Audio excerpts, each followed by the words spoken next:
भारतीय न्यूज, सीधा, सटीक और निष्पक्ष। बैठे बैठे फेंक दिया है आतिशदान में क्या क्या कुछ। मौसम इतना सर्द नहीं था जितनी आग जला ली है। उसे पृथ्वी का स्वर्ग भी कहा जाता है, पर क्या वह स्वर्ग किसी नर्क से कम है? वो आग बुझी तो हमें मौसम ने झंझोड़ा, वरना ऐसा ही लगता था जैसे सर्दी आई ही नहीं है। 23 फरवरी को एक फिल्म ने रिलीज होते ही बॉक्स ऑफिस पर कहर बरसा दिया और उस फिल्म का नाम है आर्टिकल 370। नमस्कार, मैं सुमोना सिन्हा और मैं सौम्या जैन। स्वागत करते हैं आपका लॉजिकल गुरु के एक नए एपिसोड में, जहां हम बात करेंगे कुदरत की उस जन्नत के बारे में जिसे दो देशों की दुश्मनी ने लगभग तबाह ही कर दिया है। जी हाँ, कश्मीर। फिल्म की कहानी एक खुफिया क्षेत्र अधिकारी जूनी हक्सर, जिसका किरदार यामी गौतम धर ने निभाया है, उन पर आधारित है, जो अपनी सफलता के बावजूद एक असफल मुठभेड़ के बाद दिल्ली में ट्रांसफर हो जाती हैं। जैसे ही सरकार आर्टिकल 370 को निरस्त करने की दिशा में आगे बढ़ती है, पीएमओ सचिव राजेश्वरी स्वामीनाथन ने जमीनी स्तर पर काफ़ी काम करने शुरू कर दिए।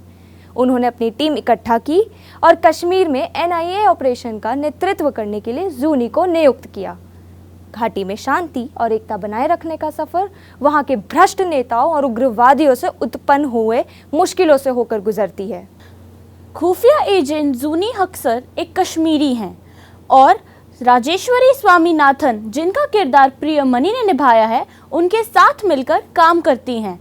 उनके मिशन में प्रधानमंत्री, जिनकी भूमिका अरुण गोविल, और गृह मंत्री, जिनकी भूमिका किरण करमरकर ने निभाई है, उनके अलावा कोई भी इस बात का समर्थन नहीं करता है। जब जूनी को एक खुखार आतंकवादी बुरहान वानी मिलता है तो वह उसी टाइम एनआईए का हिस्सा बन चुकी होती हैं। वे साथ में आर्टिकल 370 को निरस्त करने की नींव रखने में एक जबरदस्त ताकत के रूप में साबित भी होती हैं। निश्चित रूप से ही जूनी सबसे चतुर थी, पर उनका एक गुप्त एजेंडा भी था, अपने पिता की निर्मम हत्या का बदला लेना, जिसे अधिकारियों ने सुसाइड बनाकर पेश कर दिया था। आइए जानते हैं ये धारा 370 है क्या और किस बारे में था। आर्टिकल 370 मर्ज लेटर कुछ शर्तों पर आधारित था, जिस पर 1947 में पाकिस्तान के अटैक के बाद भारत में शामिल होने के लिए जम्मू और कश्मीर के शासक हरि सिंह ने साइन किए थे। इंडियन कॉन्स्टिट्यूशन के आर्टिकल 370 में ये प्रोविजन था कि केवल क्लॉज 1 और आर्टिकल 370 ही जम्मू कश्मीर पर लागू होंगे। अन्य अनुच्छेदों के आवेदन का निर्धारण राष्ट्रपति द्वारा राज्य सरकार के परमिशन से की जानी चाहिए। इसका मसौदा भारत की संविधान सभा के मेंबर गोपाल स्वामी अयंगर ने तैयार किया था और 1949 में इसे टेम्पररी प्रोविजन के रूप में कॉन्स्टिट्यूशन में जोड़ा गया था। इसने राज्य को सिक्योरिटी, फॉरेन अफेयर्स और कम्युनिकेशंस को छोड़कर अधिकांश मामलों पर अपना अलग कॉन्स्टिट्यूशन और अपनी अलग ऑटोनॉमी रखने की परमिशन दी थी। इंडियन सिटीजनशिप और फंडामेंटल राइट्स जम्मू और कश्मीर के स्थायी निवासियों तक बढ़ा दिए गए थे। आउटर अटैक की सिचुएशन में केंद्र सरकार को नेशनल इमरजेंसी डिक्लेयर करने की पावर भी दी गई।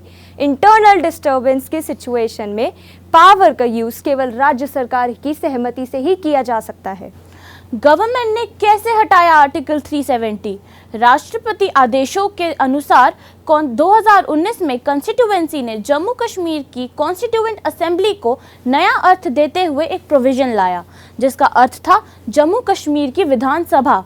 फिर प्रेसिडेंट रूल के अनुसार इसे ग्रहण भी किया गया। संसद में कुछ संकल्प भी लिए गए। समवर्ती संकल्प क्रमशः 5 और 6 अगस्त 2019 को संसद के दोनों सदनों, लोकसभा और राज्यसभा में कॉन्करेंट रेजोल्यूशन बिल को पारित किया गया।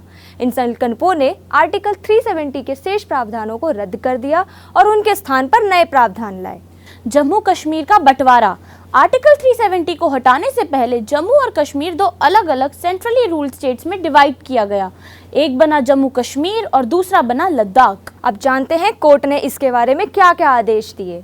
कोर्ट ने माना कि आर्टिकल 370 एक टेम्पोररी प्रोविजन था और जम्मू कश्मीर राज्य इंटरनली सोवरेन नहीं था।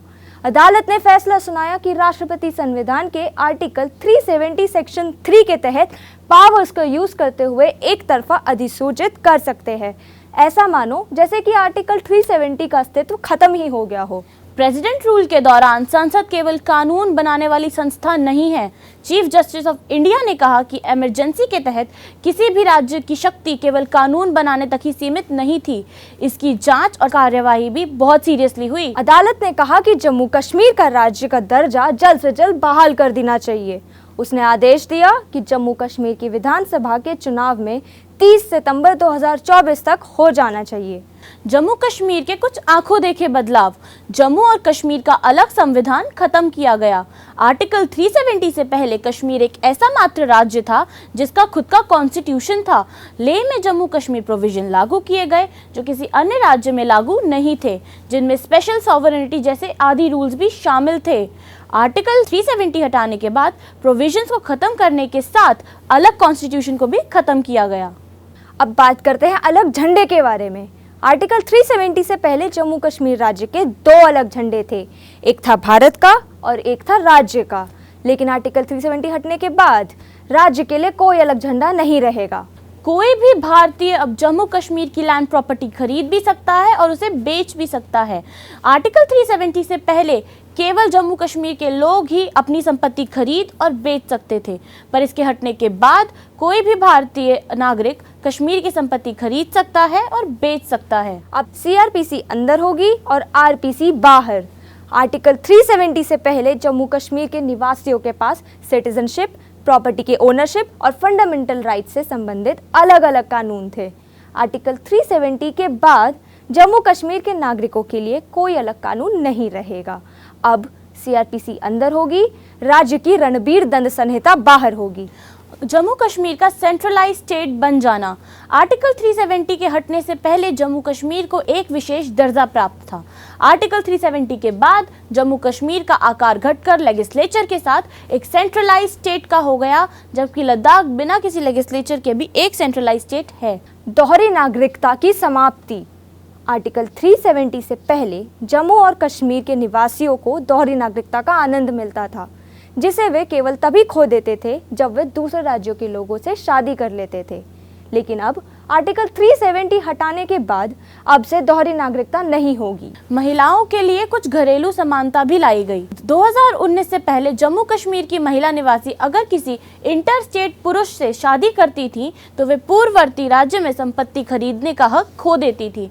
उनके पतियों को जम्मू कश्मीर का निवासी नहीं माना जाता था और उन्हें विरासत में संपत्ति खरीदने या बेचने की अनुमति नहीं होती थी। पर इसके हटने के बाद केंद्र सरकार की अधिसूचना के साथ महिलाओं के जीवन साथी को गैर स्थानीय होने पर भी अधिवास का दर्जा भी मिलेगा और वे संपत्ति खरीद भी सकते हैं और सरकारी नौकरियों के लिए आवेदन भी कर सकते हैं। तो जैसा हमारे गृह मंत्री अमित शाह ने संसद में कहा था, कश्मीर भारत का हिस्सा था, भारत का हिस्सा है और भारत का हिस्सा रहेगा। आज भी दो देशों के तनाव के बीच ये जन्नत अब सिर्फ जमीन का टुकड़ा नहीं, भारत के दिल का हिस्सा बन चुकी है। इसी के साथ हम लेते हैं आपसे विदा। मिलेंगे आपसे लॉजिकल गुरु के अगले एपिसोड में किसी रोचक मुद्दे के साथ। तब तक बने रहिए भारती न्यूज के साथ। लॉ से जुड़ी ऐसी खबरें आपको मिलती रहे, इसके लिए भारती न्यूज को जरूर लाइक, शेयर और सब्सक्राइब करें।